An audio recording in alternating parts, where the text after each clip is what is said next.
Madame, Monsieur, bonsoir. Dans l'actualité de ce jeudi, rapport de la Cour des comptes, la Haute Cour de justice et le pôle judiciaire financier bientôt activé. Selon le gouvernement, le rapport relève d'une exactitude photographique de la situation financière du pays. Première comparution de Farba Ngom devant les juges d'instruction du pôle judiciaire financier. Le maire des Agnam retrouvera les juges d'instruction dans 15 jours. Il s'est présenté ce matin avec son pool d'avocats. Rien n'a filtré en revanche sur les charges qui pèsent sur lui. L'Alliance pour la République par la voix de Pape Malick Ndour parle de supercherie et de manipulation concernant la vente des biens de l'État. La conférence de presse est toujours en cours. Les détails au cours de cette édition. Voilà pour les titres et tout de suite le développement.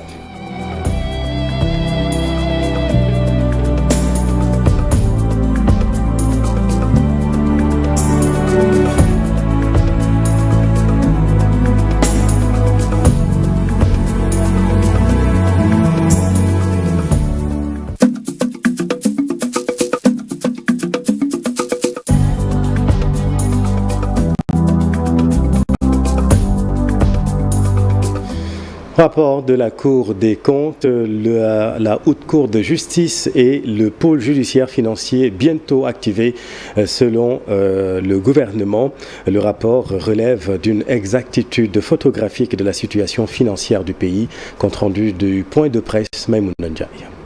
Le rapport de la Cour des comptes sur les finances publiques du Sénégal met en lumière des irrégularités.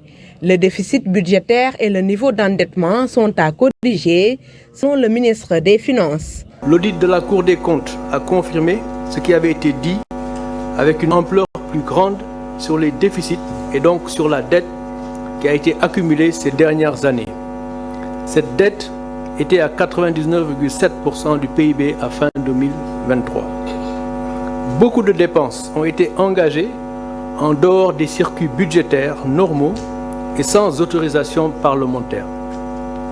Ceci a été rendu facile par des pratiques budgétaires qui consistaient, d'une part, à effectuer des transferts budgétaires dans des comptes de dépôt de l'État afin de pouvoir effectuer des dépenses supplémentaires non autorisées et pouvoir assurer le service de la dette cachée, contractée sans autorisation parlementaire.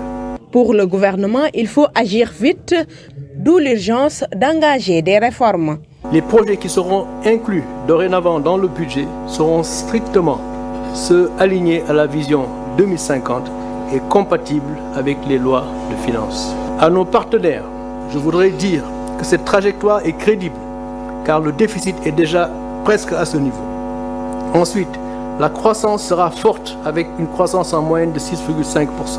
Au-delà de ces ajustements, des enquêtes exhaustives et d'éventuelles poursuites dans les hautes juridictions sont annoncées. Ces faits pourraient, à l'analyse, impliquer diverses personnes, notamment d'anciens ministres, des directeurs généraux, des comptables, des gestionnaires et d'autres particuliers. C'est pourquoi il est envisagé, dans le respect strict des principes directeurs de la procédure pénale, notamment la présomption d'innocence, le respect des droits de la défense, le respect du principe du contradictoire, la mise en œuvre diligente de toutes les mesures judiciaires nécessaires à l'élucidation de ces faits, l'identification complète de tous les responsables de ces irrégularités et leur traduction devant les juridictions répressives compétentes. Ces membres du gouvernement rassurent, l'opinion sera tenue informée de l'avancement de ce dossier. Et pour parler de cette grosse actualité, nos invités qui nous rejoignent sur ce plateau, je vous rappelle que le fil rouge de l'actualité, c'est bien sûr la conférence de presse organisée par le gouvernement pour revenir sur ce rapport de la Cour des comptes, pour évoquer cette grosse actualité, cette actualité brûlante. Nous sommes sur le plateau avec Seydina Alioune Ndiaye, économiste, banquier. Bonsoir. Bonsoir, Monsieur Diop. Merci d'être resté avec nous sur ce plateau. Avec nous également le président Youssou Diallo, président du Club Sénégal Émergent. Bonsoir. Bonsoir, Monsieur Diop. Merci d'avoir accepté notre invitation. D'abord, votre regard sur le point de presse qui vient de finir, le point de presse du gouvernement, qui est longtemps revenu sur le rapport. Et tout de suite, on sent qu'on va vers des poursuites pénales. Le ministre de la Justice l'a annoncé. Quelle est votre réaction, Seydina Ndiaye? Merci beaucoup. C'est vrai que tout à l'heure, on a partagé avec Abdoulaye un bon débriefing de tout ce qui a été dit. Effectivement, il faut, moi de mon point de vue, sur la forme, je salue le sens de la responsabilité et de la transparence qui est affiché par le régime actuel, qui montre un petit peu l'état de dégradation des finances publiques et surtout ce dérapage très très grave dans la conduite et le pilotage des finances publiques avec une dette presque, un ratio de dette sur PIB qui frôle les 100%. Ouais, et ça s'arrête à mars 2024. Donc depuis lors, j'imagine que maintenant la dette tourne autour de 112-114% avec un déficit à 12,3%. Donc on a surtout là le procès d'une administration et surtout d'un système. C'est le procès d'un système. Je pense que c'est vraiment tout un système parce que quand vous regardez toutes les institutions de l'État qui sont nommément citées, que ce soit la DODP, la direction de la dette publique, la DGCPT et toutes ces directions-là, on montre qu'il y a eu des défaillances majeures. Et d'ailleurs, le ministre des Finances commence son allocution en disant que ce que la Cour des comptes a dit, c'est une photographie réelle de la situation actuelle qui montre deux choses. D'abord, il y a eu un système de statistiques extrêmement défaillant qui ont montré qu'on avait une image qui est très déformée de la réalité.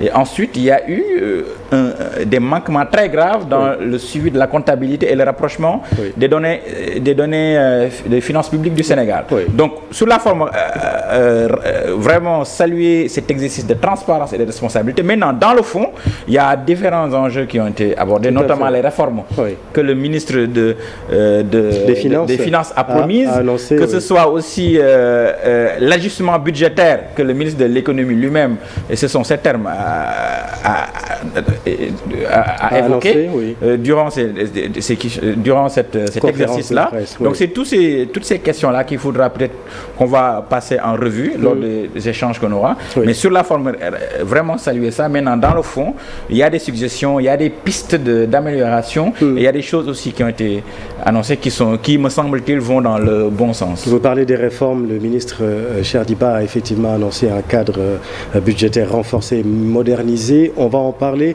Rappelez que l'Alliance pour la République tient une conférence de presse en ce moment même et que par la voix de Pape Malick Ndour, l'APR dénonce une supercherie et une manipulation. On va revenir sur la conférence de presse en cours. Mais nous sommes avec le président Youssou Diallo. Que vous inspire ce rapport? D'abord, qu'est-ce que vous en pensez tout simplement? Oui, je crois que je vous remercie et je salue Seydina Alioune qui par ailleurs est un jeune frère, mais aussi c'est un membre du Club Sénégal Émergent. Ça, je le signale. Et c'est important à dire parce que on m'avait annoncé un autre invité avec qui débattre. Et j'aurais su que c'était lui que j'aurais comme vis-à-vis. Je crois que j'aurais pris d'autres dispositions. Alors, voilà, mais je passe. C'est des précisions qu'il était nécessaire de faire. Absolument, et vous avez parfaitement raison parce qu'il faut être transparent. Monsieur Abdoulaye Sock devait débattre avec vous. Malheureusement, il a eu un contretemps. Voilà. Donc, c'était bon à préciser. Absolument. Voilà, donc, parce que je ne voudrais pas que nos membres qui nous voient tous débattre ici sur ce plateau, qu'ils soient vraiment effarés. Tout à fait. Maintenant, sur ce rapport, je crois que c'est le procès de votre système. Non, c'est bon. Système à proprement parler. Je crois que ce que j'avais à dire sur ce rapport, je crois que je l'ai écrit. Oui. Et c'est pour ça que les paroles s'envolent et les écrits restent. Tout à fait. J'ai dit j'ai honte pour mon pays, j'ai honte pour ses dirigeants. Et j'ai expliqué pourquoi. J'ai dit que le président Obama avait raison en disant que, en vérité, dans nos pays, nous avons plus besoin d'institutions fortes que d'hommes forts. Et je crois que ce que le Sénégal vit depuis quelque temps, jusqu'à ce rapport de la Cour des comptes, vient le confirmer à suffisance. Parce que la Cour des comptes, pour l'essentiel, a donné son cutis sur toutes ces années, de 2019 jusqu'en 2022, on me dit même 2023. 2020, oui. Et 2024, c'était pas très loin. Oui. Et sur la base d'une commande politique, il faut dire les mots. Les mots ont un sens. La sortie du Premier ministre Ousmane Sonko, à l'époque, il y a quasiment, je crois, 6 mois. C'était en septembre. En septembre. Oui. Et qui décrivait une certaine situation. Il n'avait pas attendu que le rapport de l'IGF soit examiné par la Cour des comptes, mais tout de suite, il avait indiqué la direction.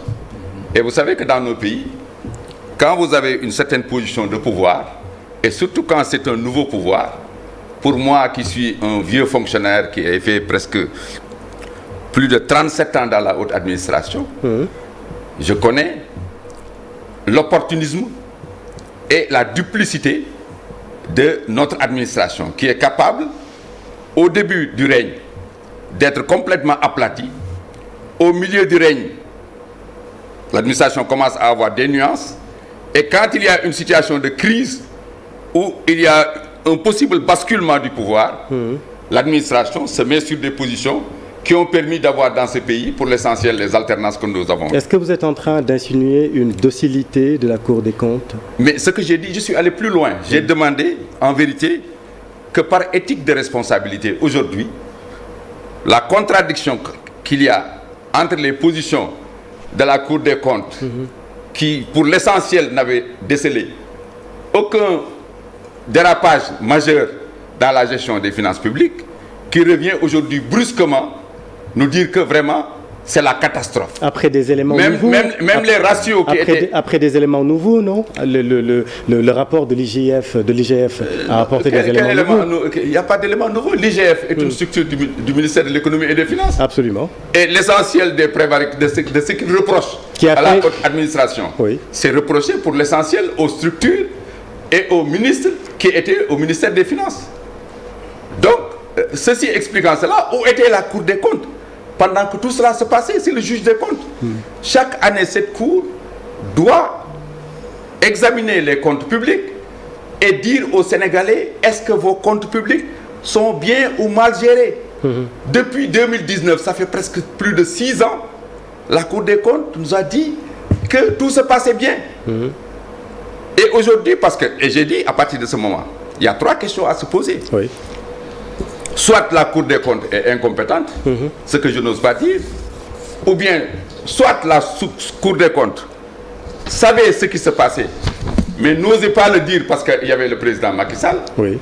Et en 3e lieu, le pouvoir ayant changé, le Premier ministre ayant indiqué une certaine direction, la Cour des comptes a même fait preuve de zèle.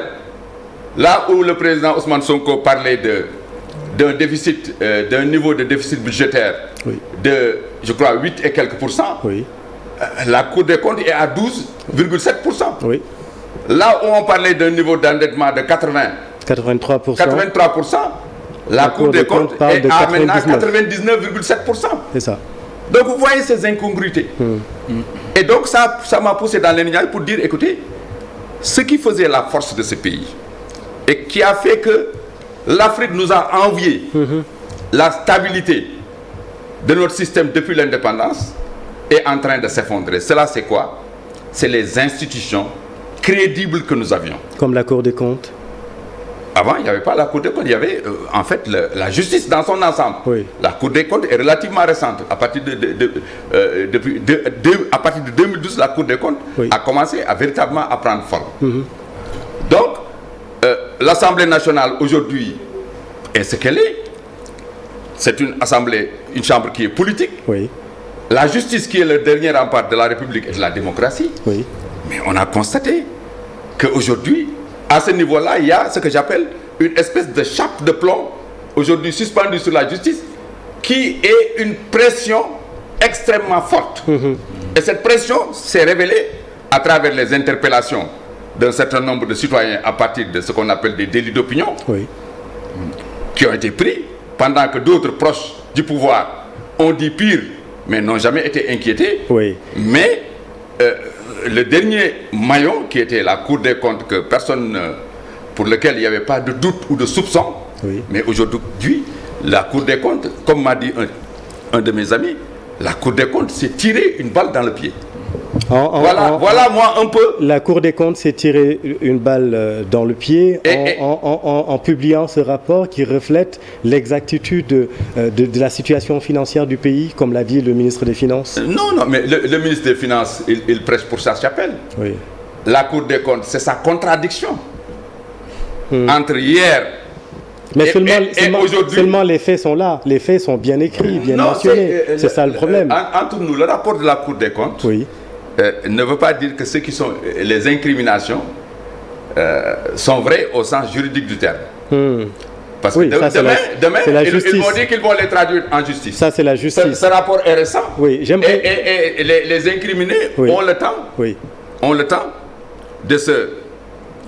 d'avoir les avocats qu'il faut, Tout à fait. de prendre les experts qu'il faut, d'étudier en profondeur les dossiers, de répondre, et surtout que cet audit-là n'a pas été contradictoire. Sur la vente... On n'a jamais dit dans le rapport d'audit quel est le point de vue de ceux qui sont incriminés par rapport à ce qu'on leur reproche. Le principe de la contradiction. Il n'y en a pas. Alors, je vais vous donner la parole sur ce point, mais il y a un point très important qui est aujourd'hui très agité, c'est la vente des biens de l'État. On parle même de la vente du building administratif. Là-dessus, le PCA de la SOGEPA s'est prononcé. Nos équipes l'ont rencontré, suivant le reportage de Hassan Ba et Alioune Diagne.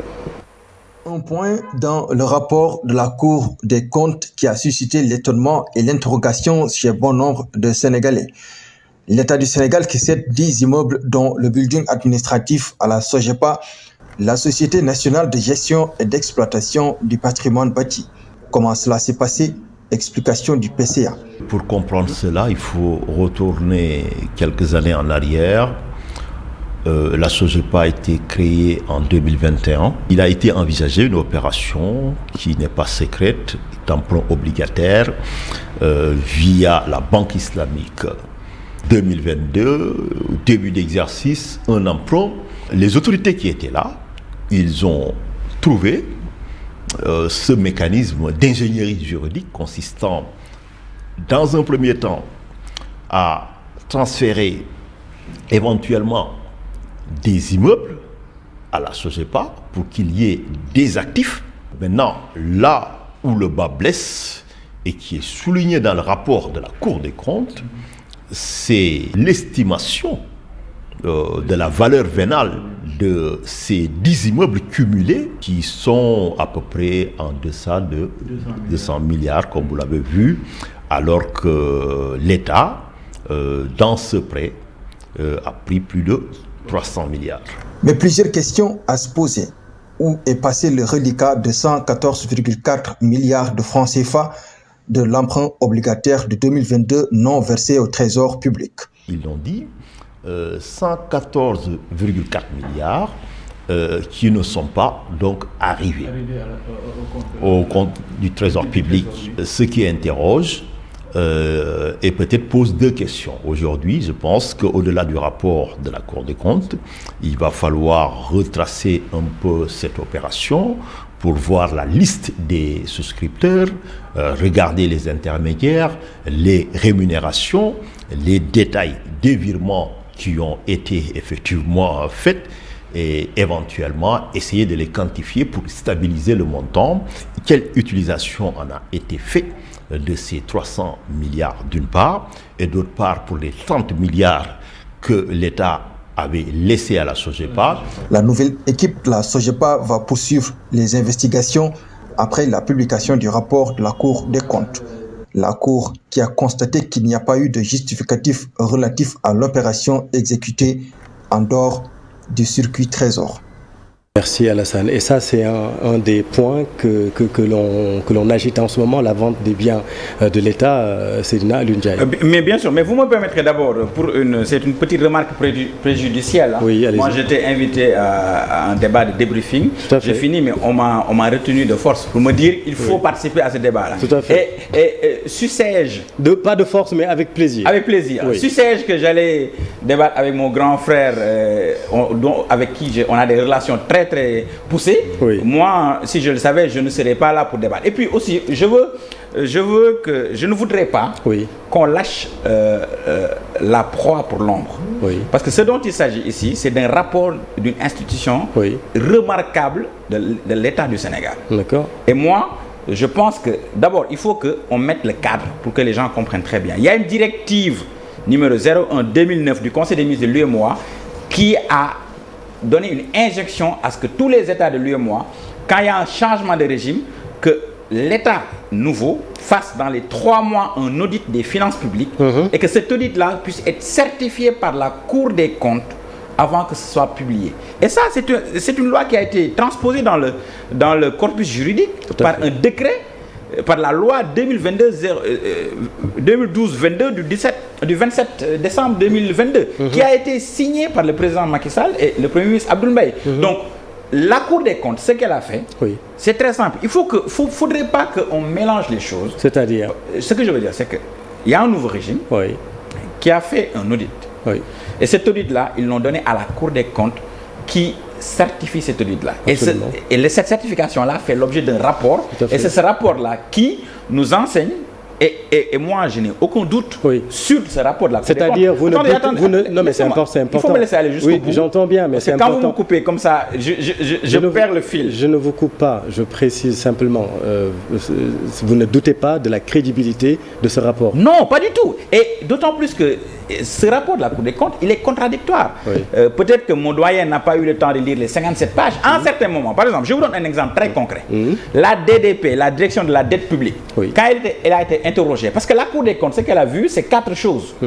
D'abord, sur le plan des dépenses, il y a de gros soucis. Sur le plan des recettes, il y a de gros soucis. Sur le plan de la trésorerie et de l'endettement, il y a de gros soucis. Et quatrièmement, quand vous prenez les grands agrégats, la dette, le déficit, etc., il y a des grands soucis. Je donne l'exemple de la DDP, la direction de la dette publique. Quand la Cour des comptes a fait son premier travail, elle a fourni des chiffres. Et quand il y a eu une confrontation, et ça c'est dans le rapport, je n'ai plus le numéro de page en tête. Allez-y. Quand on a fait la confrontation, le deuxième rapprochement, ils ont amené d'autres chiffres.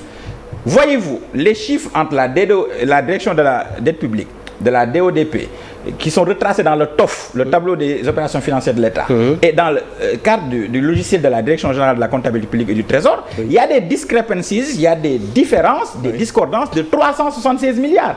Et ça, c'est des chiffres. Quand vous prenez les 17 dépôts à terme, ouverts par l'État ou ses démembrements dans des banques ici au Sénégal et qui sont cassés et qui ne sont pas reversés au Trésor, ça c'est des choses très concrètes. Moi, vous savez, je suis très à l'aise par rapport à ce débat parce que moi je suis là en tant que macroéconomiste, en tant que banquier d'affaires. Je n'ai pas de position politique ni politicienne. J'analyse froidement les choses et je vois. Et ce qu'on est en train de dire... On est en train de décrypter, on ne cherche pas le débat contradictoire. Non, bien sûr, mais c'est important parce qu'il ne faut pas... Laissez-moi préciser. Moi, je ne suis pas dans cette dynamique. Ce que je veux dire, je sais que nous, on est des économistes. On fait des prévisions 6 mois, 3 mois à l'avance. Après, on se rend compte qu'on est exactement dans ces prévisions-là. Et maintenant, il y a un rapport, il y a une documentation qui est un tremblement de terre dans le domaine des finances publiques qui montre que il y a eu en 5 ans 10 194 milliards qui ont été de malversation financière. Et ça, ce sont des faits. Et ça, ce sont des faits. Personne ne peut nier. C'est sacré. Ce sont des faits officiels en plus. Non, c'est pas des faits, c'est des écrits. C'est des écrits. Voilà. C'est des écrits, mon cher. Oui, mais bon. C'est pas des faits. C'est la Cour des comptes. Attention, c'est pas des faits. Mais la Cour des comptes, quand même, c'est pas n'importe quoi. Parce que les incriminations ou les accusations de la Cour des comptes ne sont pas des accusations définitives. J'entends bien, c'est pour ça que... Et c'est la raison pour laquelle, d'ailleurs, le ministre de la Justice dit que nous allons déférer certains dossiers Oui, en justice. devant les juridictions. La haute cour de justice, Absolument. le parquet judiciaire financier. C'est ça. Donc, pour revenir à cette question, juste préciser Allez, je vous en prie. par rapport à la SOGEPA, en pied de l'élément de Alassane, l'article, en tout cas la loi portant création de la SOGEPA permet à l'État du Sénégal de faire un transfert à la SOGEPA par cession ou à titre gratuit ou onéreux. Ça, c'est quand même une précision à apporter. Donc la SOGEPA, c'est une société nationale. Oui, sur ce sujet-là, oui. Il faut distinguer deux choses. Allez-y. D'abord, il y a la loi qui a mis en place la SOGEPA. Tout à fait. Et l'État peut céder des actifs financiers immobiliers à la SOGEPA. Tout à fait. Maintenant, là où se trouve le problème, c'est où? C'est qu'on a cédé des actifs immobiliers de l'État à la SOGEPA qui, par le biais d'une ingénierie financière, a fait des sous-coucs, des levées de fonds sur la base de ces actifs-là. Mais après, il y a un différentiel de 114 milliards. Tout à fait. C'est ça que dit la Cour des comptes. Et maintenant aussi, il ne faut pas... Moi, j'aimerais bien savoir s'il faut vraiment jeter de l'opprobre sur la Cour des comptes. Je ne pense pas. Je pense qu'il faut mettre les choses à l'endroit. Moi, je dis des choses qui sont établies. Quand je décris la contradiction entre les quitus donnés par la Cour des comptes de 2019 à 2022-23 et les nouvelles révélations, je les appelle des révélations de la Cour des comptes, je suis allé jusqu'à dire que ça aurait été dans un pays où les gens ont encore des principes. Le président de la Cour des comptes, à tout le moins, devrait déposer sa démission. Parce que la Cour des comptes a été mise en place. Mais pourquoi? Pour contrôler... Mais démissionner pourquoi? Attendez, je vous en prie. Oui. Pour contrôler l'état des finances publiques de la nation.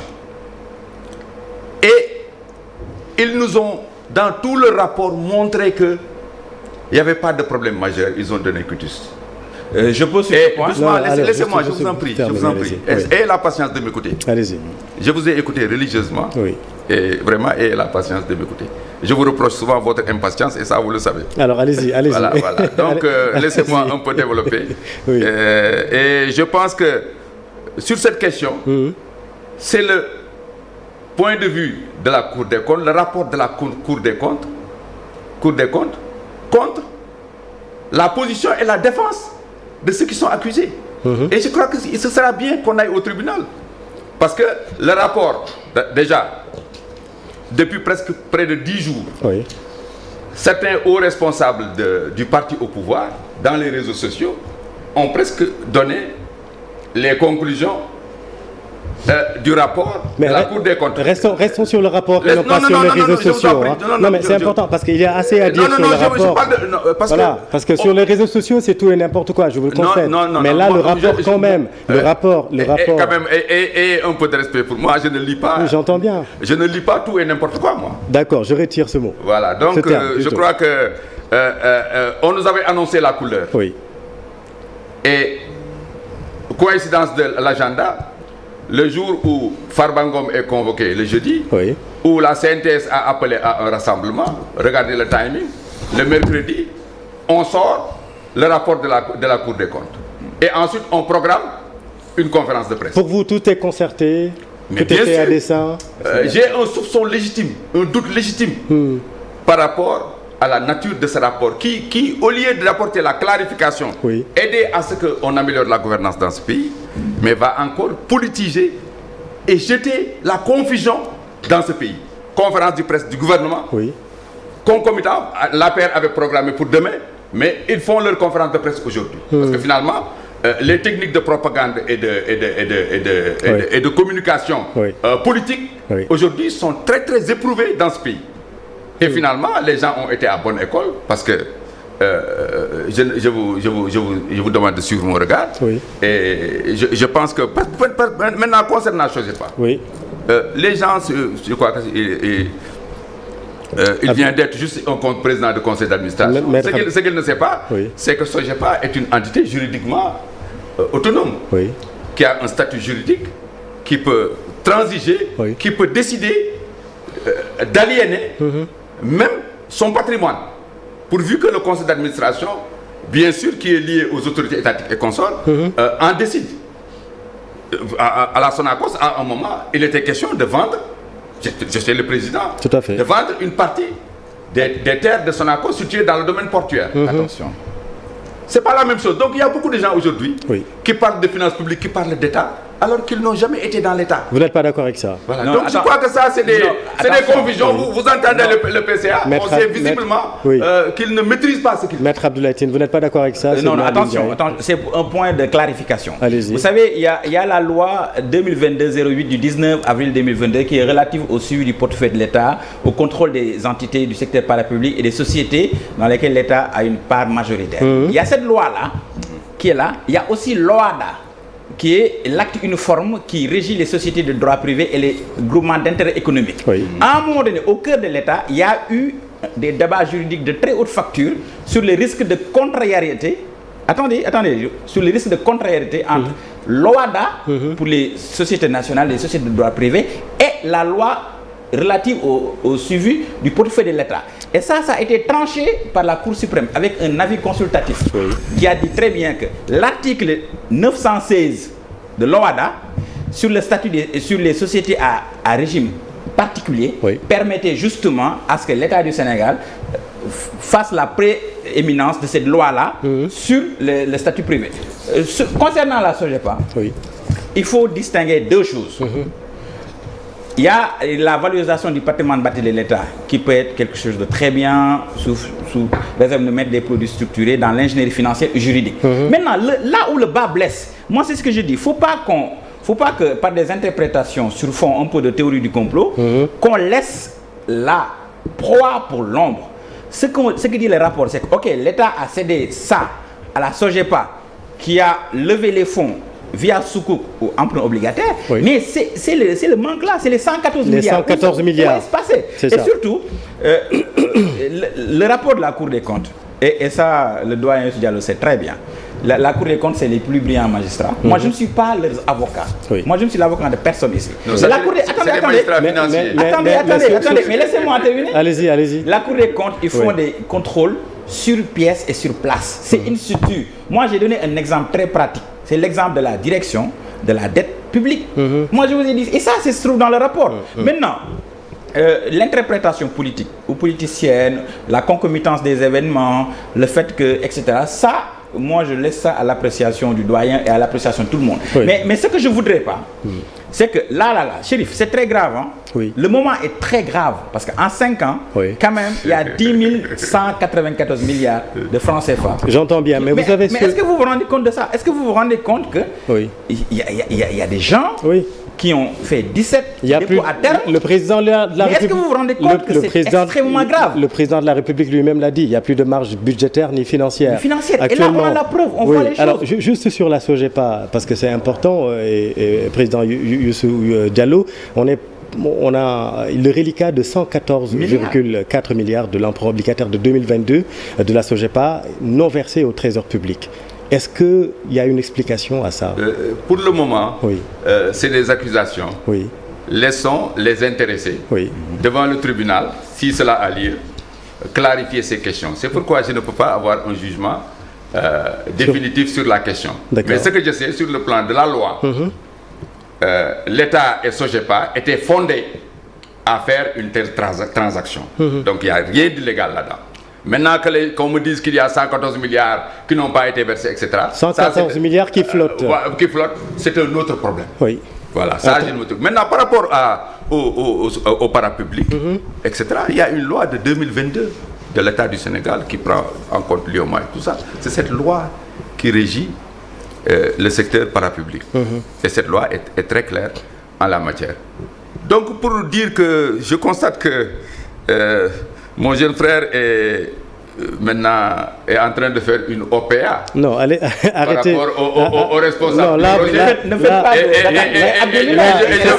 Je pense que... Là, vous faites des attaques ad hominem. Je pense que... Oui, c'était pas... Alors, là, vous êtes... À mon grand désagrément, je risque de plonger dans la fosse dans laquelle... Je vais devoir faire du conspiratisme parce que moi, je ne m'attendais pas à un débat contradictoire. Attendez, on est là pour décrypter. On est là pour décrypter. Attendez, on est en train de décrypter les choses. Moi, je suis dans une position... Non, c'est une farce. Je suis d'accord avec... C'est une amical. Bon, on passe... Mais président, il ne faut pas tourner en autre boudin cette histoire parce que, comme il l'a dit, c'est extrêmement grave. Mais c'est très grave. La situation économique aujourd'hui, à tout point de vue, tout le monde le ressent. Le Sénégal, économiquement, c'est très compliqué. Oui, ça, je suis d'accord. Voilà. Aujourd'hui, le nouveau régime est en train de nous donner une explication, à savoir les résultats de la Cour des comptes. Et aujourd'hui, il faut débattre de ces choses-là. C'est pour ça qu'il faut prendre cette question-là avec beaucoup de sérieux. Vous savez, le nouveau régime, pour l'essentiel, n'a presque pas de réalisation sur le plan économique ou social. Oui. Le nouveau régime a juste 2 acquis. Le premier acquis, c'est le Setal Suñu Réew. Le balayage. Oui. Le deuxième, c'est quoi? Le deuxième, c'est les conférences de presse. Alors, sinon, il n'y a rien d'autre. Oui. Et ils sont dans leur exercice favorable. Vous savez, les gens qui incarnent, qui animent ce régime-là, ont pour l'essentiel 3 caractéristiques. La première caractéristique, c'est l'irresponsabilité. Nous ne sommes responsables de rien. Oui. Ce qui arrive à notre pays, c'est l'étranger. Ce qui se passe dans le pays au niveau du gouvernement, c'est le régime précédent. Oui. Ils ne sont responsables de rien. 2. Et la Cour des comptes... Pardon, mais on est en train... Non, mais c'est le prétexte aussi de ce débat. Laissez-moi continuer. Le sujet, c'est le contenu du rapport de la Cour des comptes. Mais j'en suis. Je ne sors pas du contenu de la Cour. Allez-y. La deuxième caractéristique, c'est le déni de réalité. C'est des gens qui ne regardent jamais la réalité en face, qui cherchent à transmuter, à transformer la réalité. L'autre, c'est la propagande. Je n'ose pas ne pas dire la vérité. Et ils sont dans cet exercice-là, puisque la réalité est en train de se dérober sous les pieds. Bien sûr, la situation léguée par l'ancien régime était une situation difficile sur le plan financier et budgétaire. Oui. Mais il faut dire que cette situation a été aggravée par l'actuel régime. Une chute des recettes publiques budgétaire de plus de 800 milliards, un endettement qui est proche de 4 000 milliards en moins de 10 mois, une augmentation des dépenses de fonctionnement de l'État, des recrutements à tout va. L'État aujourd'hui est dans une situation budgétaire et financière qui est presque intenable. D'accord. Alors, puisqu'on les a élus pour trouver des solutions au Sénégal et aux Sénégalais, ils doivent prendre leur courage à 2 mains. D'abord, réduire le train de vie de l'État. D'accord. Par des mesures drastiques. Ensuite, cette politique de fuite en avant dans l'endettement. Parce que si Macky Sall a endetté le pays, ils sont en train d'endetter plus et plus rapidement que Macky Sall. Je vais solliciter l'avis de l'économiste Seydina Ali Ndiaye sur ce point. Mais l'autre grosse actualité de ce jeudi, c'est la première comparution de Farba Ngom devant les juges d'instruction du pôle judiciaire financier. Tout cela, vous voyez, président Youssou Diallo, c'est relativement lié. Le maire des Agnam retrouvera les juges d'instruction dans 15 jours. Pour le moment, rien à filtrer sur les charges retenues. Voyons ce sujet réalisé par Habib Faye. Farba Ngom affiche la sérénité à l'entrée du parquet judiciaire financier. Accompagné de ses avocats, le maire des Agnam n'a fait que 3 tours d'horloge pour quitter le bâtiment. Le député n'a pas pu voir ses souteneurs à cause des grenades lacrymogènes lancées par les forces de défense et de sécurité.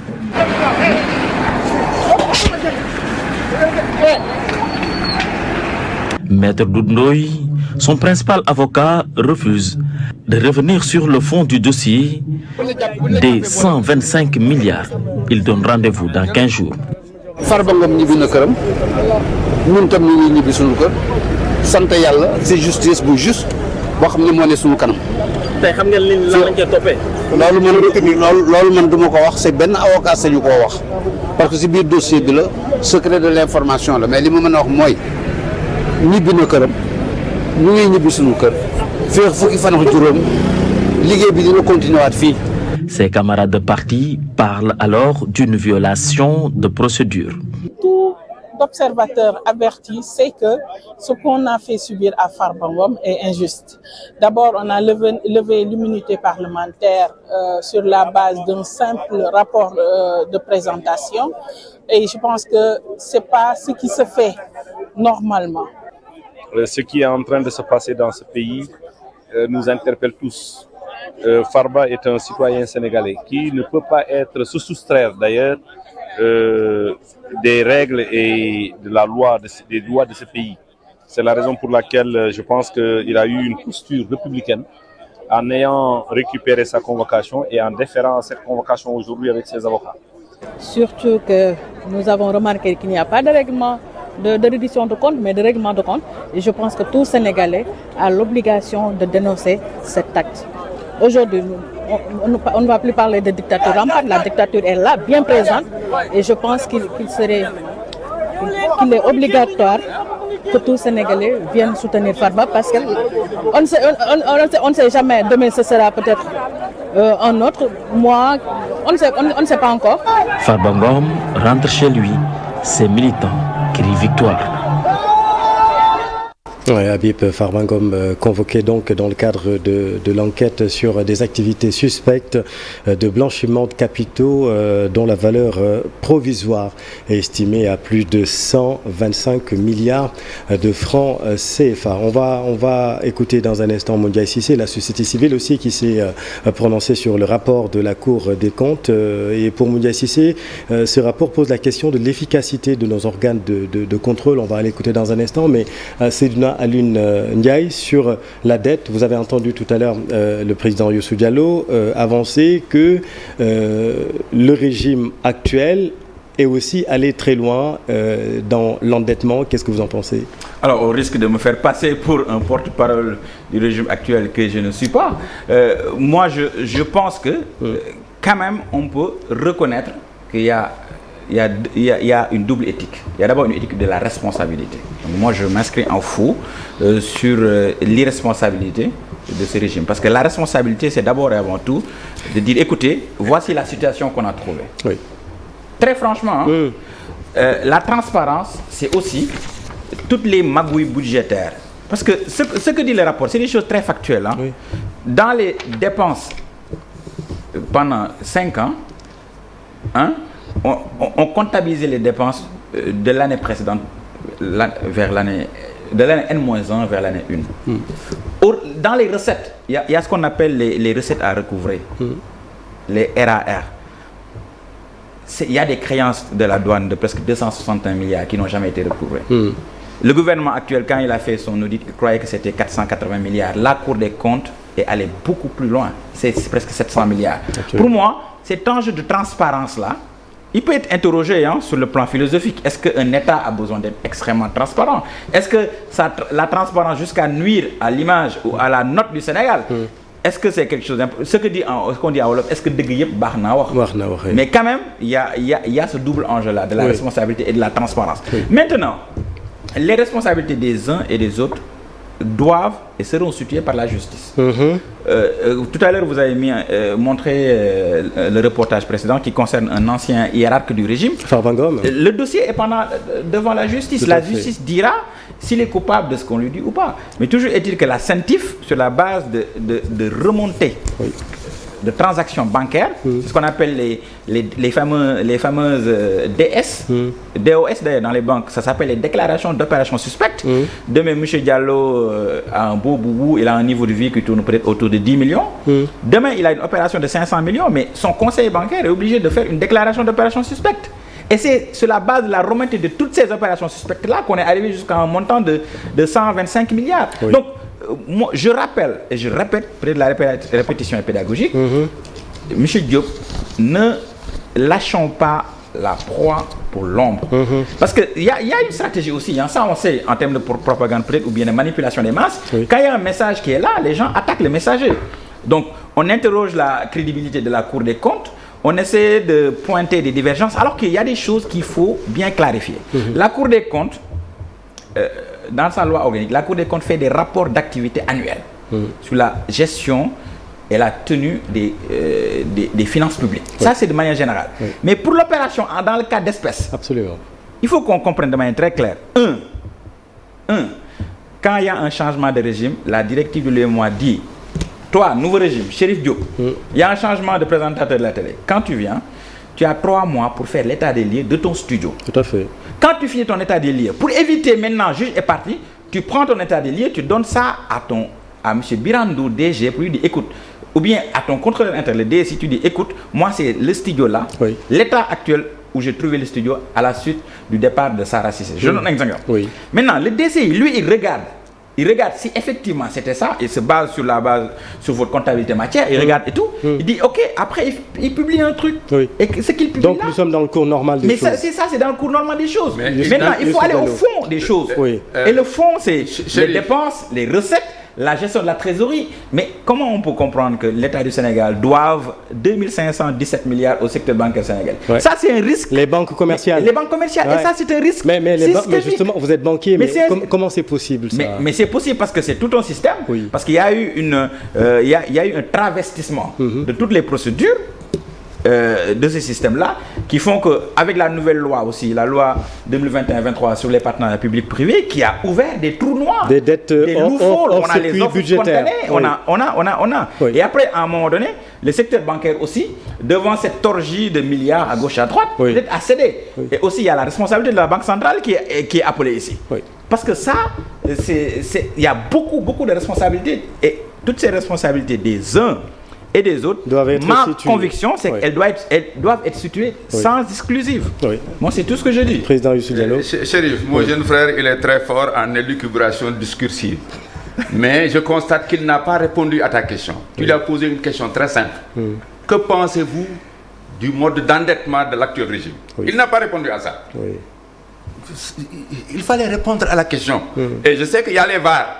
Il y a des choses, si tu les dis tout de suite, on va sortir tes enregistrements il y a quelques semaines. Il faut répondre à cette question. Ce n'est pas un débat contradictoire, mais c'est vous qui l'attaquez. C'est vous qui l'attaquez aussi. Je crois que tu as manqué de vigilance. Et je te rappelle qu'il n'a pas répondu à ta question. Je vais y répondre. Je peux y répondre. Allez-y, merci beaucoup. À la différence du doyen, non seulement, peut-être c'est le privilège de l'art. Moi, je fais partie des rares économistes à parler, à sortir à la télé, à écrire, à sortir à la radio. Et moi, je défends mes convictions parce que je suis un intellectuel. Dans un livre, j'aspire à être un intellectuel organique. Et le doyen a été un brillant intellectuel. Hein. Il a mobilisé des foules. J'espère pas sous le sceau de la propagande. Je le suis toujours. Oui. Alors je continue. Un intellectuel ne vieillit pas. Mais d'accord, laissez-le répondre. Laissez-le répondre parce que la question est importante. Moi, j'ai dit ça depuis de nombreuses reprises. J'ai dit que la stratégie de financement de l'économie par un endettement massif extérieur, jusqu'à présent, sur les 10 derniers mois là. Et ça aussi, aujourd'hui, le ministre a donné une explication. Il a dit, écoutez, quand en début d'année 2024, on a prévu une dette autour de 900 milliards, nous, on arrive aux manettes. On se rend compte que l'endettement qu'il faut, c'est 2500 milliards. Donc, toutes choses étant égales par ailleurs, à la fin de l'exercice, on peut bien comprendre que l'endettement a été autour de 4 000 milliards. Maintenant, moi, ce que je pointe, et ça, c'est un macroéconomiste qui vous parle. Moi, je pense que le financement de l'économie sénégalaise ne peut plus être basé sur un endettement étranger massif sur fond de théorie pour mettre des infrastructures. Ça, je l'ai dit de manière très claire et je l'ai assumé. Je l'ai écrit, je l'ai dit à la télé, à la radio. Ça, c'est très assumé. Mais en revanche, doyen, il a une lecture où souvent, c'est des considérations politiciennes. C'est des considérations... On parle d'économie. J'ai rappelé la question économique précise que Chérif t'a posée. Mais c'est bon, ma réponse vous convient. Bon, maintenant, ma réponse vous convient. Je pense que elle vous convient. L'OPA est en voie de réussir. Non, bon, je passe à la question. Vous demandiez quoi? Non, mais la preuve. Alors, on va écouter pour vraiment calmer tout ça. Bon, pour le cas de Farba Ngom, le dossier Farba. Oui, alors, sur le cas de Farba Ngom. Comme on dit, moi, j'ai dit, si l'actuel PM était un footballeur, et je sais que peut-être qu'il aime bien le football, il passerait tout son temps à faire ce qu'on appelle des passes téléphonées. Une passe téléphonique, c'est quoi? C'est une passe pour laquelle l'adversaire s'attend à la direction de la passe et peut facilement la récupérer. D'accord. Mais il est allé à Matam. Il a dit aux gens que Farba est en train de vivre sa dernière campagne au plan politique. Et l'annonce était déjà faite. Quelques mois après, ou moins 2 mois après, Farba est convoqué. C'était la même chose pour la Cour des comptes. Donc, en vérité, vous savez, le pouvoir a des moyens de pression et d'influence extraordinaires. Vous parlez en connaissance de cause. Mais bien sûr. Bien sûr. Ça veut dire que vous aussi, vous l'avez fait? Non, non. Moi, je suis un homme qui a toute ma jeunesse. Mais vous avez exercé le pouvoir. Assumez, vous avez exercé le pouvoir. Non, non, non. Votre régime. Je suis un homme. Vous avez exercé le pouvoir. Je suis un homme chevillé à l'éthique et à la morale. D'accord. Et il y a des choses que je ne fais jamais. Très bien. Alors, on va écouter Moundiaï Cissé de l'ONG 3D. Pour lui, ce rapport pose la question de l'efficacité de nos organes de contrôle. Nous l'écoutons. Nous interpelle doublement. Le rapport est accablant et révèle un carnage financier sans précédent au Sénégal. Oui, il faut le déplorer et il faut agir vite et immédiatement pour corriger. Ça, c'est une chose. Mais en agissant, il faut, à mon avis, des sanctions fortes à l'encontre de ceux qui sont coupables de ce carnage financier. Mais en même temps, c'est un rapport qui nous interpelle par rapport à l'efficacité de nos organes de contrôle. Parce qu'aujourd'hui, ce qu'on constate, c'est, comme on dirait, médecin après la mort. Comment on a pu laisser passer pendant toutes ces années ce cumul de scandales, ce cumul de carnage financier, sans pour autant le déceler auparavant. Ça pose donc un problème d'efficacité de nos organes de contrôle. La Cour des comptes, comment elle a pu laisser passer pendant toutes ces années cette situation? J'aurais compris que dès la première année, après avoir constaté cela, qu'on puisse tirer la sonnette d'alarme. Mais attendre, avoir un mécanisme qui attend 7 ans ou 12 ans pour révéler des scandales, ça me semble inopérant et inefficace. C'est ça en fait la véritable question. Donc, c'est le lieu de nous interroger sur l'efficacité de nos organes de contrôle, qu'on ait des organes de contrôle qui permettent de prévenir ce genre de situation au lieu d'avoir des organes de contrôle qui les constatent après coup. Président Youssou Diallo, Moundiaï Cissé, qui va relativement dans votre sens, mais j'aimerais quand même rappeler que l'exploitation de ce rapport a permis de relever, selon le ministre de la Justice, garde des Sceaux, de relever des coûts élevés de la dette et des manquements graves qui pourraient revêtir diverses qualifications pénales. Faute en écriture, faux en informatique, détournement de deniers publics, escroquerie portant sur des deniers publics, blanchiment d'argent et enrichissement illicite, complicité et recel. Tout cela, si c'est avéré, relève d'une extrême gravité, vous convenez? Moi, j'aurais accepté la gravité si lui-même avait parlé aussi de l'eurobond à 7,5% dans des conditions extrêmement opaques. Mais pourquoi vous ne parlez pas du rapport? Voilà, donc moi je pense mais c'est extraordinaire. En vérité, vous ne parlez pas du rapport. À défaut d'une conférence de presse de PASTEF, oui. En vérité, c'est le gouvernement. Et je crois que Ousmane Sonko a dit cette fois-ci la vérité en leur disant que le gouvernement est politique. Et les gens qui sont dans le gouvernement doivent obéir à la logique politique. Oui. Et lui, il a dit que le ministère de la Justice est une autorité politique. Il semblait être parmi les gens un peu incongrus dans le système, mais j'ai l'impression qu'il s'est complètement maintenant aligné dans le système. D'accord. Le nouveau système. Parce que aller là où il n'existe pas de système, c'est peut-être que le jour où nous serons peut-être... C'est quoi la différence? Karl Marx dans le communisme supérieur. Quand vous parlez de nouveau système, c'est quoi la différence entre l'ancien et le nouveau? Le nouveau système, mais c'est les mêmes pratiques avec d'autres hommes. C'est les mêmes pratiques. C'est les véhicules, c'est les cortèges, c'est le Gundadad. Donc tous pourris. C'est un peu. Ceux qui sont avec moi ne sont jamais punis. Donc tous pourris, c'est ça? Ceux qui sont contre moi, ils sont Est-ce que c'est ce que vous voulez dire? C'est le même système, c'est la continuité, tous pourris, c'est ça que vous voulez dire? Et en plus mauvais. Regardez le niveau d'endettement et la façon dont les gens s'endettent. Oui. Regardez la façon dont les gens dépensent. Regardez cette espèce de prime à la casse qu'on appelle indemnisation, sans aucun jugement. des choses extrêmement graves qui sont en train de se passer. Oui. Le Sénégal est en train, nos institutions sont en train aujourd'hui de s'effondrer. Le nouveau régime s'endette mal, c'est ce que vous voulez dire.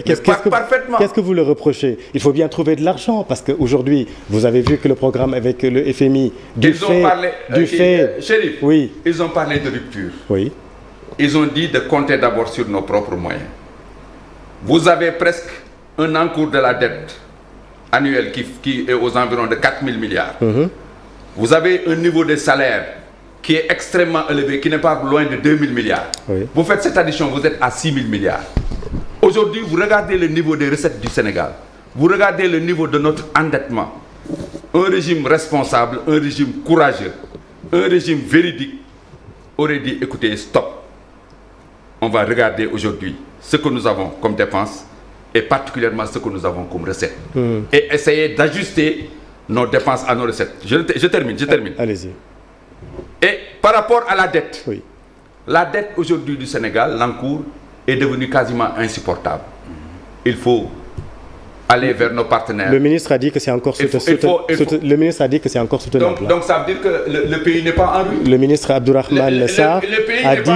Le ministre Abdourahmane Sarr l'a dit en conférence de presse. Donc il est en contradiction avec son premier ministre. Ce pays n'est pas en rue, donc. Que la dette est soutenable. Ce pays n'est pas en rue, donc. Moi, je ne sais pas. J'ai pas les comptes. C'est Sidna Alioune. Oui, je pense que peut-être sur ce point-là, on peut être d'accord. Oui. Effectivement, le ministre a dit ça, mais bon, il faut comprendre que c'est peut-être un peu de la méthode Coué. C'est vraiment une prophétie auto-réalisatrice. Oui. Et peut-être que le ministre de l'économie, j'ai senti qu'il parlait plus, lui, à l'opinion internationale. D'ailleurs, il a même été interpellé par la journaliste de Bloomberg là, qui lui disait, est-ce qu'avec la publication des nouveaux résultats, là, beaucoup plus désastreux que ceux annoncés en septembre dernier, est-ce qu'on ne craignait pas une dégradation de la note du Sénégal? Une fois de plus. Et après, il a essayé de répondre un peu pour essayer de rassurer les choses. Oui. Maintenant, Chérif, vous savez, au Sénégal, on est un pays de polémique. Et on aime beaucoup parler des petits détails. Et ça c'est aussi dans l'hypercritique, les méthodes épistémologiques d'hypercritique. Quand il y a un sujet qui est là, ce qu'il faut faire, il faut prendre le sujet par les petits bouts, les petites extrémités, la forme. On prend la forme, on y crée 100 autres problèmes. Dans chaque problème, on y crée 100 autres problèmes, de telle sorte qu'après, on va tellement dissoudre les choses que plus personne ne va rien y comprendre. Revenons au sujet. Le sujet, c'est que il y a des gens qui sont là, qui, de 2019 à 2024, il y a 10 194 milliards de malversations financières. Ouais. Mais c'est ça. Ouais. Et ça, c'est de l'argent... Non, le rapport n'a pas dit malversation. Attention, il faut les mots ont sens. Attendez, laissez-moi... Il n'a pas utilisé le terme. Il n'a pas utilisé le terme. Non, attendez. Mais il l'assume. Mais laissez-moi, moi j'assume ce que je dis. Absolument. Voilà. Donc, pour moi, le plus important, c'est de voir comment corriger ça. Situer les responsabilités des uns et des autres. Et que la loi, dans toute sa rigueur, s'applique aux auteurs susceptibles de ces faits-là. Et maintenant, une fois qu'on a dit cela, il faut bien qu'on vive. Là, les gens disent que la période de soudure peut arriver beaucoup plus tôt que prévu. Absolument. La campagne agricole n'a pas été de très grandes réussites. Oui. Ah ben, les étudiants... ça, on le dit. Voilà. Le front social, il est presque en ébullition. Ouais. Il est presque en ébullition. Donc, il y a moyen de structurer l'économie sénégalaise, le financement de l'économie sénégalaise, vers de l'ingénierie financière. Comment avoir des ressources longues pour financer nos projets? Comment mettre à jour toutes les stratégies de développement qu'on a jusqu'à présent? C'est là où on attend aussi le nouveau gouvernement. Oui, mais c'est ça. Parce que bon, à la vérité aussi, il faut dire que on n'est que dans les complaintes aussi depuis 9 mois. Mais ça vous aussi savez, qu'il faut dire. C'est vrai. Je suis à moitié d'accord là-dessus parce que le legs aussi, le legs il est à moitié maintenant. Non, attendez. Tu es à moitié maintenant. Non, mais vous savez. Tu étais totalement contre. Non, je n'ai jamais été contre. Mais c'est que vous êtes très fort dans la caricature de ma pensée. Alors c'est presque fini. Mais laissez-le aller au bout. Je n'ai pas, j'ai le courage de mes idées. Absolument. Et non seulement j'écris, je dis, moi je défends mes idées de manière très très claire. Et je on vous regarde a retenu dans le plan pour ça. Oui. Attendez, vous savez, moi ce que je dis d'abord, l'héritage. Parce que, mais quand même, le pays là a été pillé. Il faut que les gens, il faut que les Sénégalais, les Sénégalais sachent cela. Maintenant, une fois qu'on a dit ça, il faut qu'on reprenne notre diplomatie économique il faut qu'on trouve des marges de manœuvre pour gérer le quotidien. Il faut qu'on aille vers ce que j'appelle le 3R, le reprofilage, la renégociation et la restructuration de la dette du Sénégal. Parce qu'à l'évidence, on ne peut pas payer la dette. Oui. Mais la dette, elle fait 114%. On ne peut pas... Attendez. On ne peut pas payer la dette. Chaque mois, il faut payer 302 milliards de la dette. On ne peut pas payer la dette. Quand le ministre Cheikh Diba dit qu'il faut, parmi ces réformes, il faudra un retour à l'orthodoxie budgétaire, ça veut dire quoi exactement? Après, peut-être il faut lui demander ça. Ça veut dire peut-être qu'on essaie de respecter les procédures parce que vous savez très bien, les fameuses SNP, tout ce qui est service non personnalisable de l'État. Mais on sait que c'est un coût de presque 2 milliards. Il évoquait la gestion de la dette. 45% n'ont pas eu de justificatif. Donc il faut revenir à l'orthodoxie. Je pense qu'il part dans ce cadre-là. Mais moi, je vois les choses d'un œil beaucoup plus large. Oui. Je ne suis pas seulement juste dans une petite lorgnette de la gestion de trésorerie au quotidien. Et je pense que avec ce moment-là, qui est crucial de l'État du Sénégal, il devrait nous permettre de replacer l'économie. Et peut-être ça pourrait être un point d'accord avec Doyen. L'économie et la planification au cœur du pilotage de l'État. Parce que ce qu'il faut savoir, c'est qu'avec l'ancien régime, avec la dislocation du ministère des Finances et du budget, d'une part, l'économie, le plan et la coopération, d'autre part, il y a eu une désarticulation et une désintégration de l'administration sénégalaise. Et c'est ça qui nous a conduit là-dessus. À cette situation.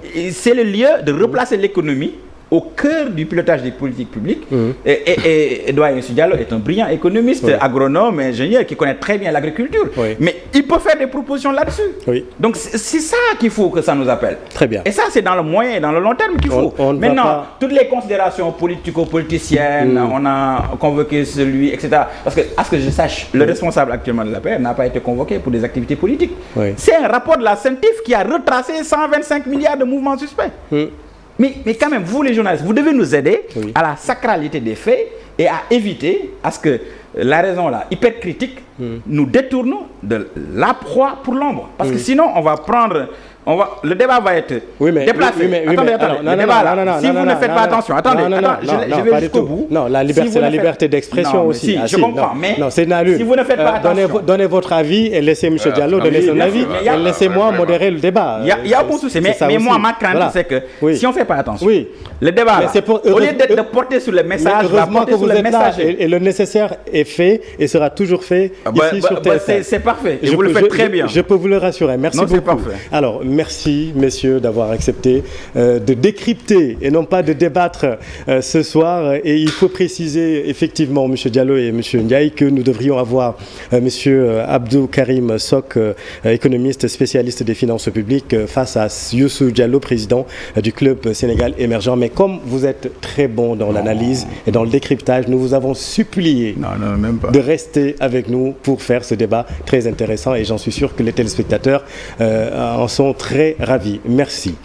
Un mot de sport avant de boucler cette édition presque spéciale pour la CAN U20 du 26 avril au 18 mai 2025 en Côte d'Ivoire. Le Sénégal connaît ses adversaires de groupe, la Zambie, le Kenya et la Sierra Leone.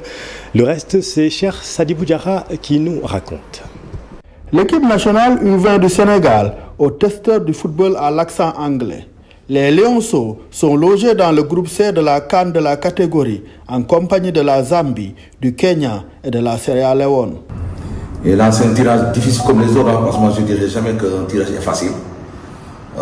C'est 13 équipes qui sont qualifiées pour cette CAN, ça veut dire que c'est des équipes de qualité, des équipes de valeur.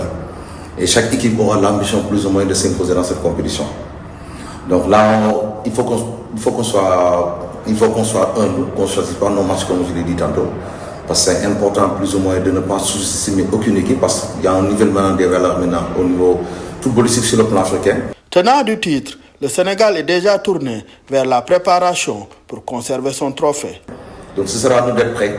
Maintenant, comment être prêts, avoir une très belle préparation, avoir ces matchs amicaux qui vont nous permettre encore une fois de doter ces jeunes d'expérience sur le plan international. Je pense qu'entre l'UFOA et la CAN qui va arriver, c'est même pas 8 mois et je pense qu'on a perdu 75% de l'effectif qui était à l'UFOA. Donc ça veut dire que c'est un nouveau groupe qu'on va mettre en place. C'est une nouvelle équipe qu'on va doter d'expérience sur le plan international. Et je pense que si on se prépare comme il faut, je pense qu'on pourra aller défendre grandement nos chances. La CAN U20 2025, c'est du 26 avril au 18 mai prochain en Côte d'Ivoire. Une compétition qui s'annonce très relevée avec la présence des grands d'Afrique, à l'exception de l'Algérie. Merci Serge Sadikou, c'est la fin de cette édition. Restez en compagnie d'un programme sur TFM. Vous êtes au bon endroit. Bonne soirée.